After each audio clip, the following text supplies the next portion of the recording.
Alright, YouTubers, welcome back. My name's Dave. But I go by another name, too. Like always. And you found do it yourself, do it right. And well, today we are back on the green machine. Got lots of updates. And I want to show you how to carb sync.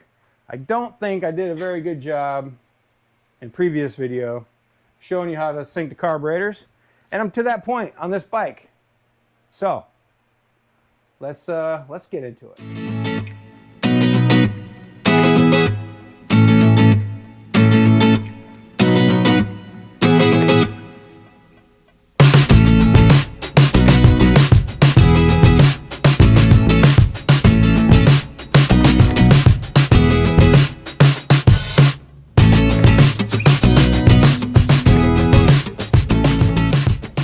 I know what you're thinking.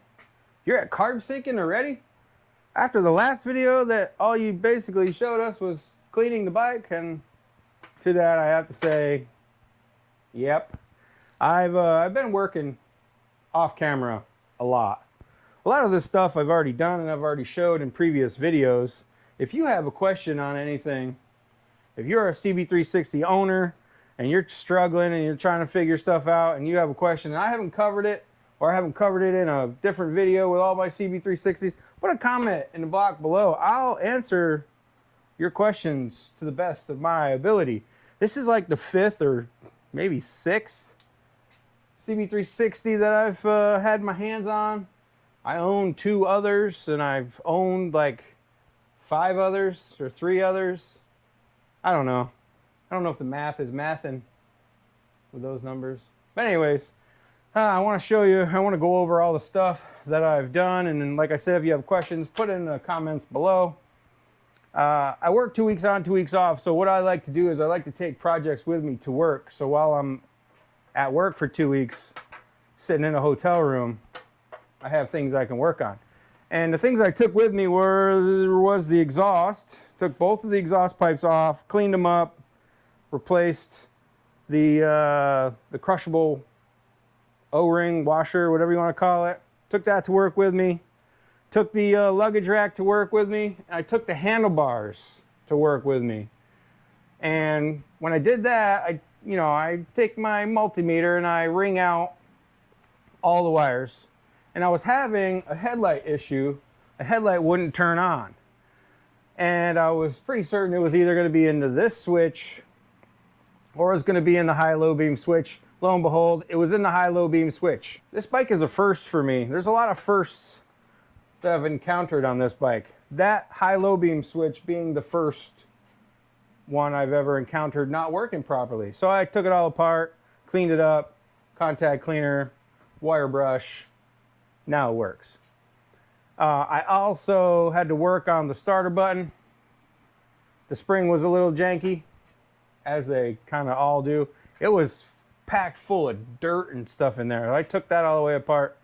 I also replaced the throttle cables because the one throttle cable was busted up in here. So all that stuff got done while I was sitting in a hotel room. The other stuff that I've done here, let me take the side cover off, is, well, I've done a bunch. New battery. Not that hard. New regulator rectifier. Now this regulator rectifier, you got to wire it in, and so I had to use my wiring skills, which is not that hard. Nice try. No, correction. Terrible try. You just basically, it comes with a connector, you put them in, the way this one works, this was a Rick's high output. I've been not using this one on purpose because you do have to figure out the wires. And there's actually 4 wires that come up the stator wiring harness. And maybe I can show you over here on this side. Here we go. This wiring harness that comes out right here and comes up. Let's take this side cover off. It's just sitting there. And I can show you a little bit better. So this wiring harness comes out to this little connector right here. The OEM, this connector connects up into here. Now, if you get a regulator rectifier from Common Motors, that one's going to plug straight into there. It's a little bit easier. this regulator rectifier from Rick's, as you can see, there are 3 yellow wires that come off the regulator rectifier. There's also a green one and a red one, but those go straight to the battery. So this comes with a little plastic connector. These are loose. You basically have to figure out which ones are these, which is super easy. Go to the stator, and the other wire is your neutral light, because there's a neutral switch in here in this cover. And the neutral switch is the red and green. And you basically have to create a jumper, which is what I did here. That's what this wire is. This is a jumper. So this one connects into here, and then I connected it up into here where it would normally connect. So your neutral light up here will work. See? If you don't do that jumper, that neutral light will not work. So that was done. These other yellow wires, it doesn't matter, because with this, it doesn't matter where they go in the little triangle here or in the little square. It doesn't matter which one goes where, they're all yellow. All of these wires coming out of the stator, it's either 1, 2, or 3. With this regulator rectifier, it is turning all 3 on at the same time, so it's not like you got to figure out which yellow wire goes to which wire coming off the stator. So you just put them in that connector, connect it up, bing, bang, boom. Your regulator rectifier is working. So I've done that. Let's see, what else? I'll talk about the engine service in just a minute. I want to pull this tank off because I gotta get the tank off to do the. Oh, good Lord! Now she's stuck on there. I gotta get the tank off so I could. Oh my goodness! So I can do the carb sync, because you gotta go down through the hole in the frame. All right. Plus, I want to show you everything that I've done underneath the tank, wiring wise. Stay there, don't fall off, please. Okay, here we go. Stuff under the tank. As you can see, when I rung up all the wires coming out of the controls, I nicely taped the wiring harness. So these 2 come into this big mess of wires that hang out underneath the tank here. And, well, another way to make the bike get as much power as possible is you jumper wire, or in this case I just connected it straight in, the yellow and white. Let me pull this rubber all the way down so I can show you. So the wiring harness coming off from the bike, you just connect the yellow and white there. And that too gives you full power, Captain. And then the wires that come off from your handlebar up here, you just tape them off.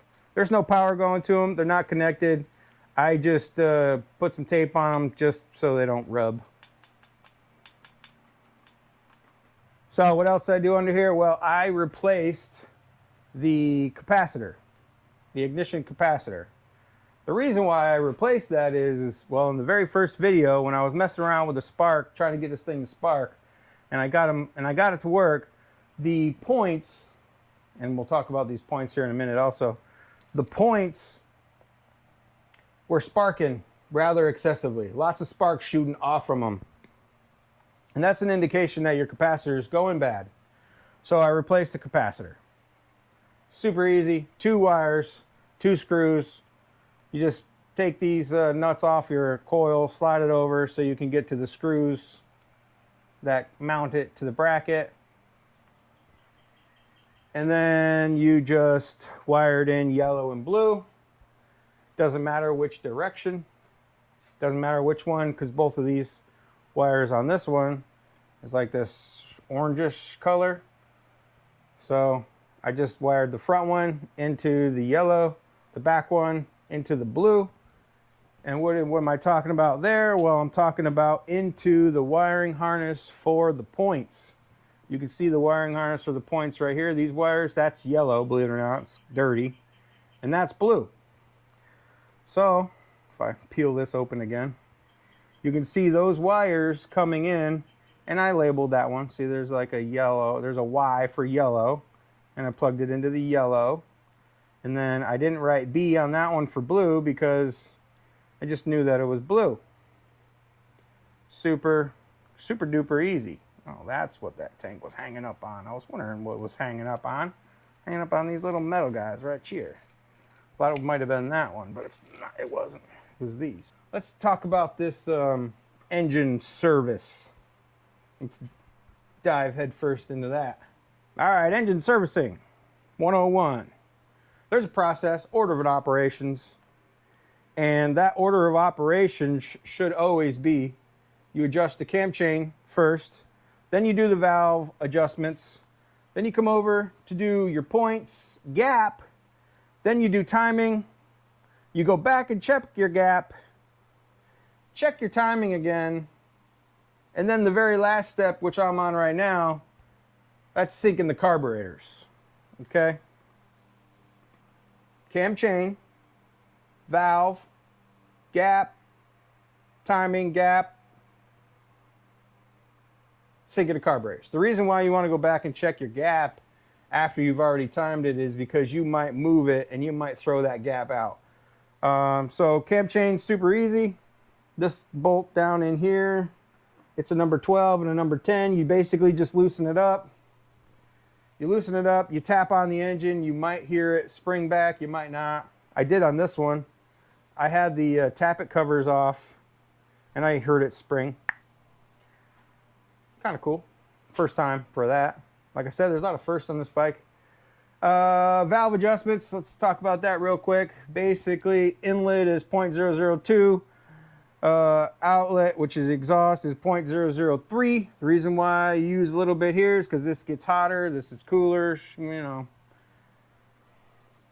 There's a video on adjusting all those. There's a video on points gap. There's a video on timing. Now, I do my timing a little different than everybody else. I do static timing and then dynamic timing.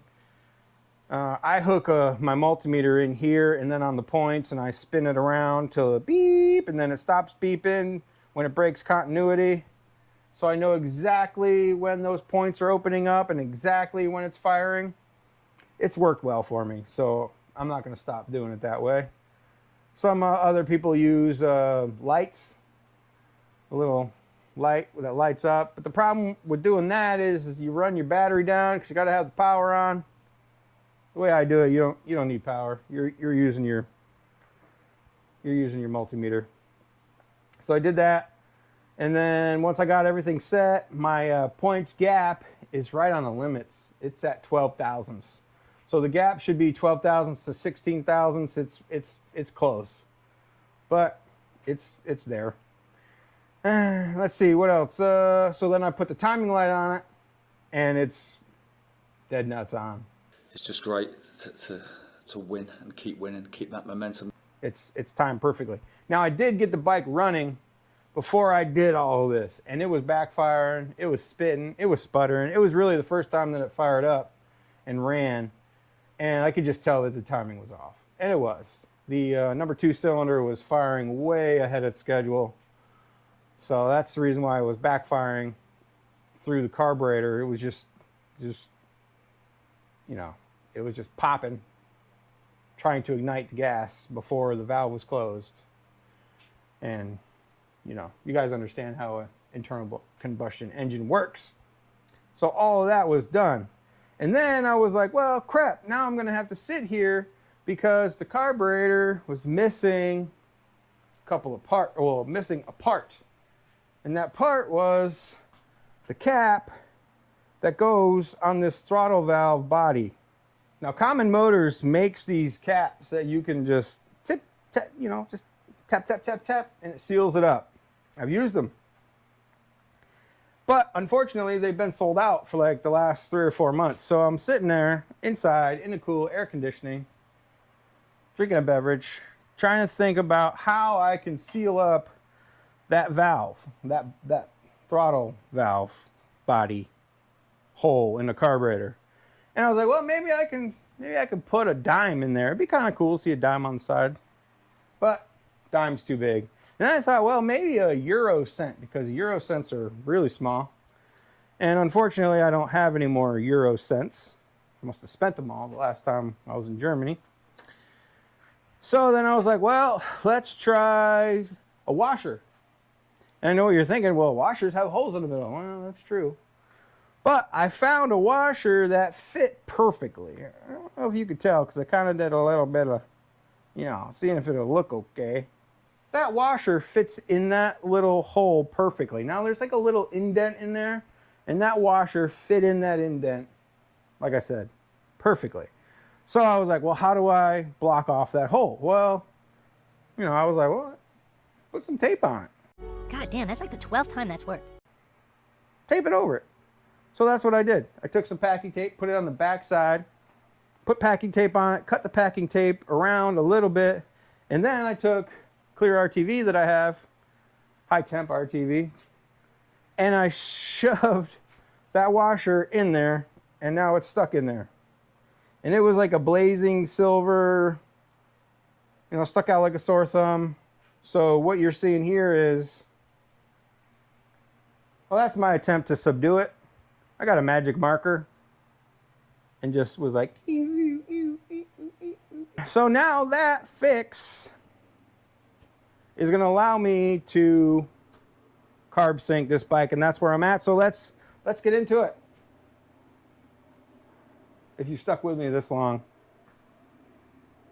I'm going to set up the carb sync. Let's talk about carb syncing fairly quickly. The goal and the point of carb syncing. The goal is to get the carburetors to suck air and fuel at the same rate, right? So that's the reason why I needed to plug off this air leak. It's the reason why I replaced the inlets, these boots. You want no air leaks. So I'm going to kind of perform an experiment. I don't know if I've ever carb synced without filters on. So I'm going to do it with the filters off first, see what these dials tell me, and then I'll put the filters on and do it again and see what the dials tell me, see what the difference is. So the goal and what you need is, well, you need a couple special tools. You need a set of gauges. Now this was a kit that I bought off, I believe, Amazon. It comes with the tubes. It comes with the fittings, which I had to adjust a little bit. I had to basically shave them down so they would fit in there and not rub. The rest of the kit is over here. It comes with a whole bunch of other ones, different sizes and lengths. Works good for 4-cylinder bikes. So it's a nice little kit. For this bike, you also need one of these bad guys. What is this? Well, it's a nut breaker looser, and it's a flat tip, because you got to go down through this hole and get on the adjustment down here on the carburetors, which I'm not going to be able to video. Well, man, oh man, maybe I can get it down in there. I can see it. You got to get it down in here.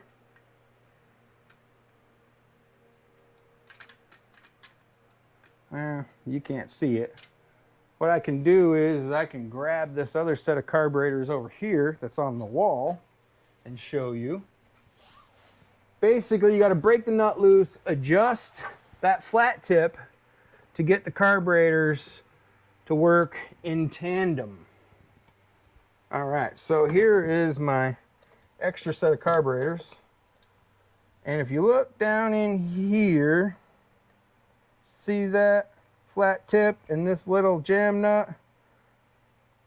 That's what we're adjusting. And what that does is it adjusts the flapper valves in the back here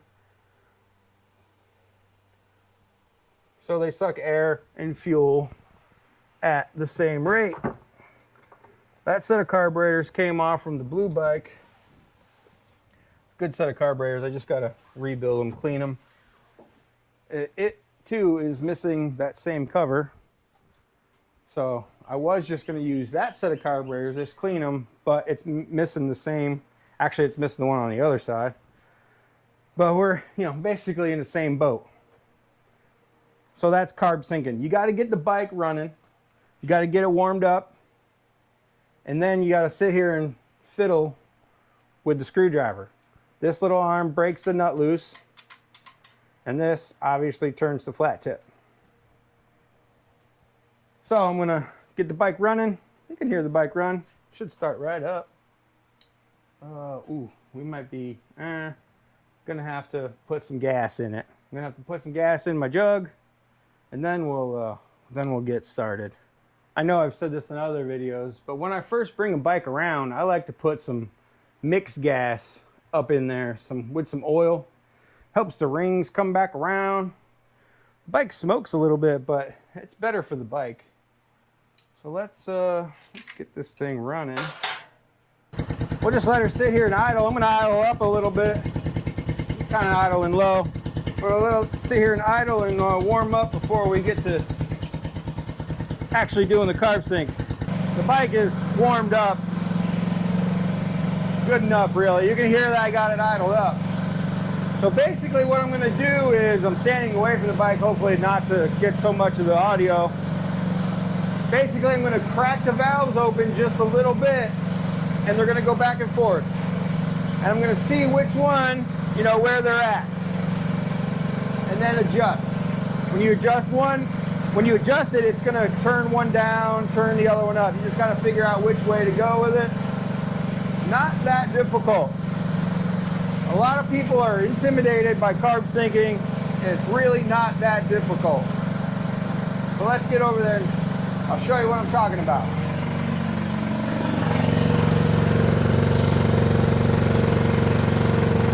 Alright, here we go. We're going to break it over a little bit. That one's right around 30. Break this one open. Oh, that one's bouncing. Alright, so that one's under 20. So now I'm going to break that nut loose and turn it. Now if you push down on that nut too much, it's going to adjust the way, it's going to affect the way those needles go back and forth, so you got to be kind of careful with it.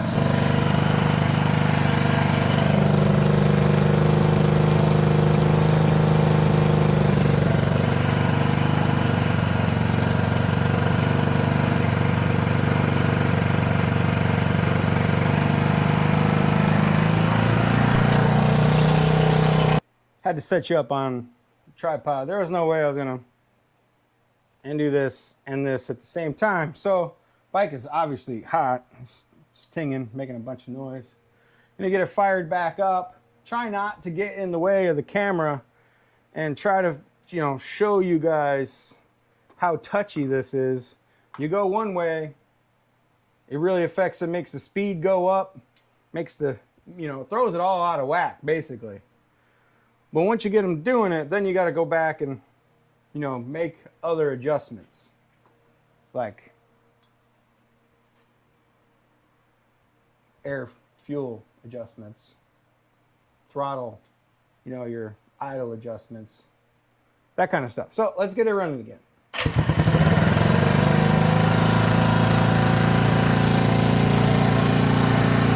So I made the adjustment and now it's all the way up to 40.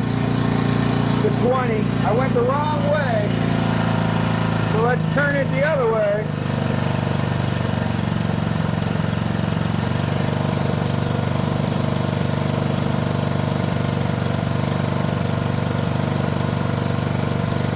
Alright, so that's back to 30, that's a little over 20.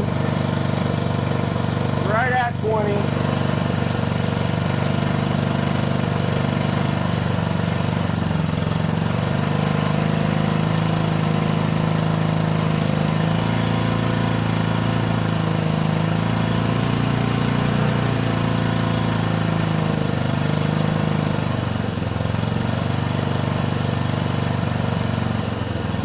There it goes.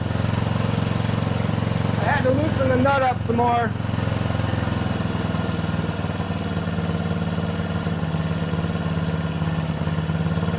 See if we can get that to stop bouncing a little bit.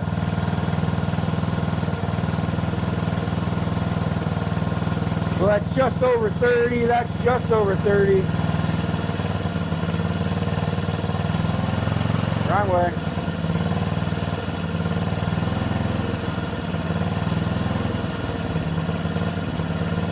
See how if I push down on it, it affects it?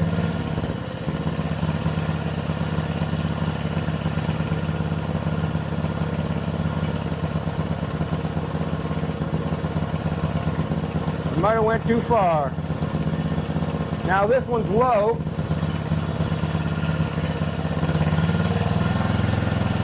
There we go. What do we got? We are right in the middle.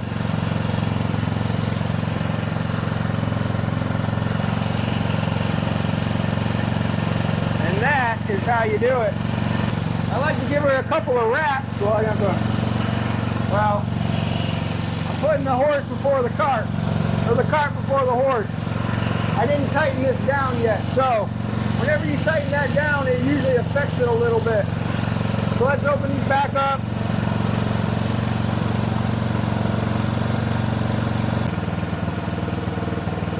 Still at the same. All right, now I'm going to give her a good old tighten it down.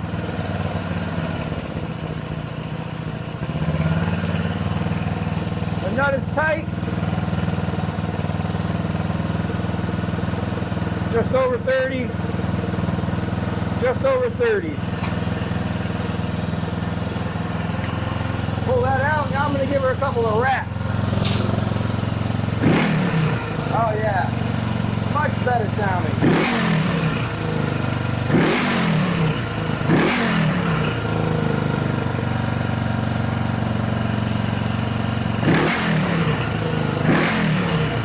They pop up and they settle back. They pop up, they settle back.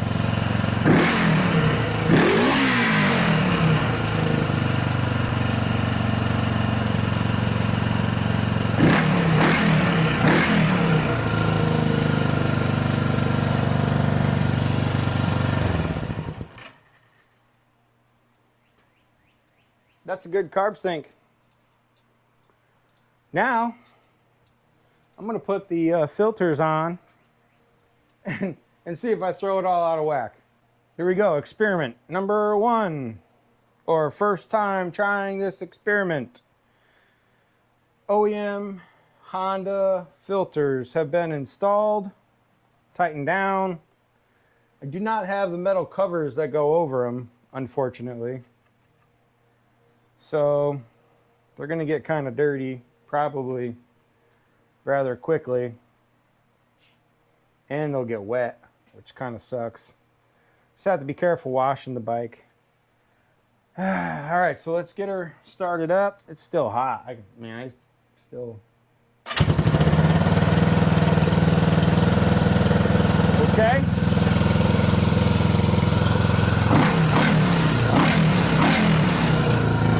Still sounds pretty good.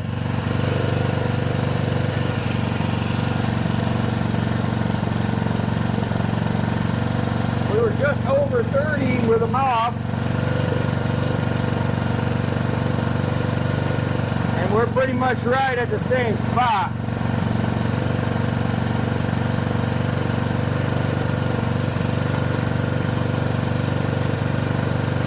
Just over 30. This one's right, well, we're right at 30. Freaking close.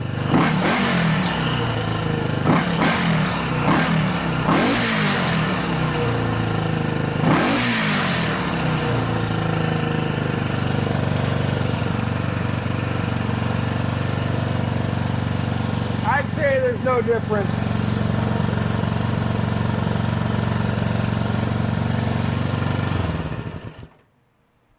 Filters, no filters.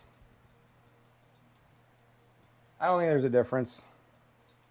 So we'll put that one in the back pocket for the next bike.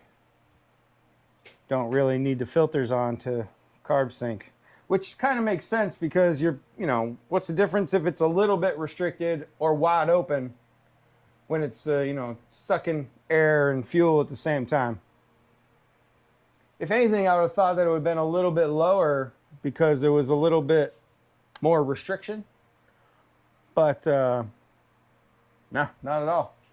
So that figures that experiment out. All right, lastly, what do I have left to do on this bike? I got no clutch cable. That's something I got to do. I got to run the clutch cable, adjust the clutch, which is always fun. These CB360s are known for the dreaded clutch pop. I got a whole video on it, adjusting the clutch.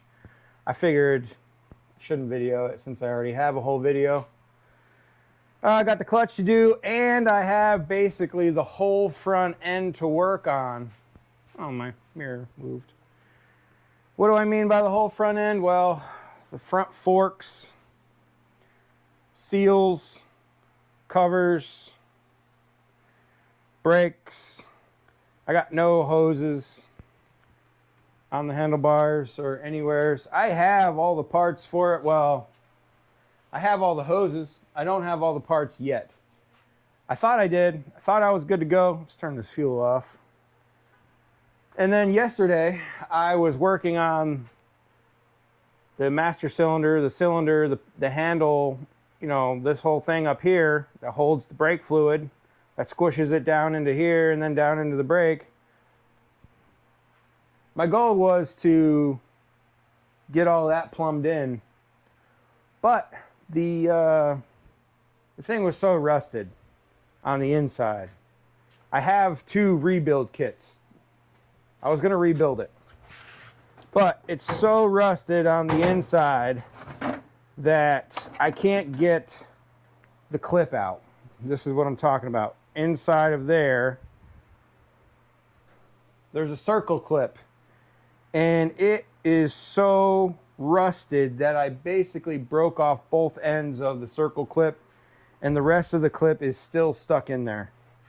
Now, I took my torch from over there.